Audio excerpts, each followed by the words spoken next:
Have you or somebody you love been a victim of gaslighting? Then you don't want to miss this, so don't go anywhere.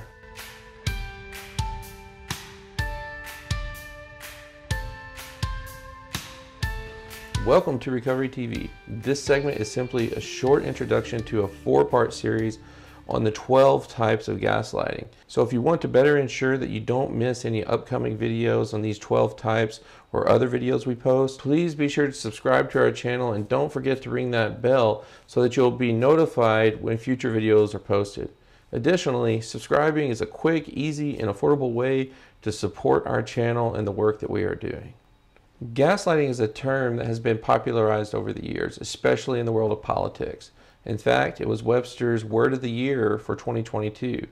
We did a video on this, and I'll put a link right here in the cards and in the description of this video so that you can watch at your leisure.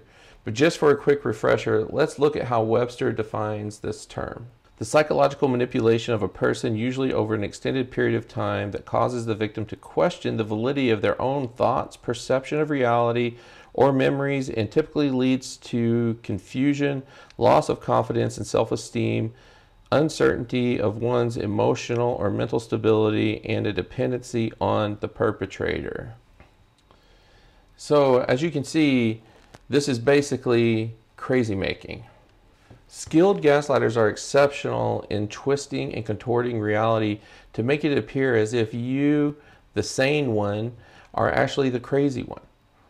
And in the world of betrayal trauma recovery, which is the population I primarily work with as a mental health professional, gaslighting is usually an effort to keep secrets secret. In other words, if I can make you think that you're the crazy one, then I can keep the circus of lies and deception going, which only adds to the trauma of infidelity or other types of betrayal. In this 4-part series, I'm going to present the concept of gaslighting as well as the 12 types of gaslighting in a way that you likely have not heard before. I've written an article on this, and I will make sure to include a link to the PDF in the description of this video so that you can download that and use that as a point of reference as you go through this video series. Included in that will be this graphic, which outlines the 4 types of vulnerability exploitation and the 12 types of gaslighting that we will cover in this video series.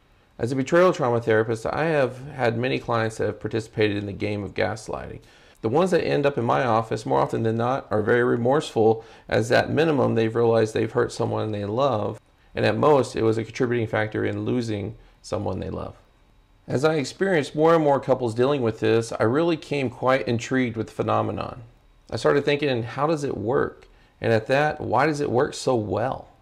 That's when I came up with this concept of vulnerability exploitation. You see, skilled gaslighters have a keen sense of one's natural desire to be vulnerable in a relationship.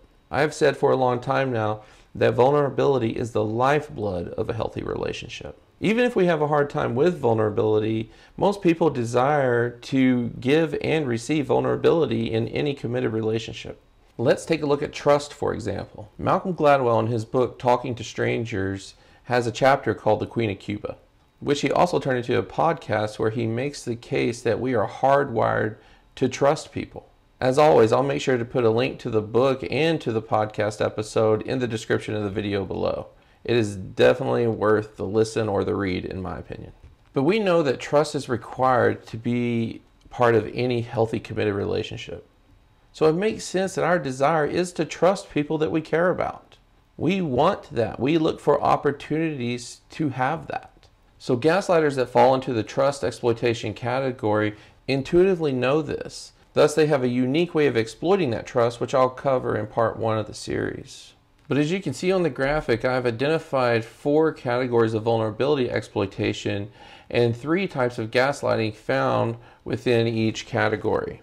So in the following videos, I will discuss these types so that you can better identify gaslighting when it is happening to you. But also, I hope you to have a better understanding of how this person in your life utilized your vulnerabilities, which were intended to be a gift to the relationship, in such a way that was exploitive and ultimately very hurtful and likely damaging to the relationship. I appreciate you tuning in, and I hope you'll continue to watch this series of videos on the 12 types of gaslighting. And in order to make sure that you don't miss those videos or any other videos that we make sure that you subscribe to our channel And again, ring that bell so that you'll be notified when the videos are posted.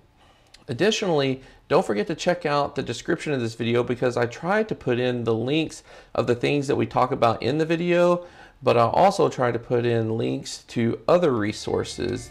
For example, books, blogs, podcasts, therapist directories, and even our live shows and podcasts. So you can check those out in the description of this video. Thanks again, and see you back here soon.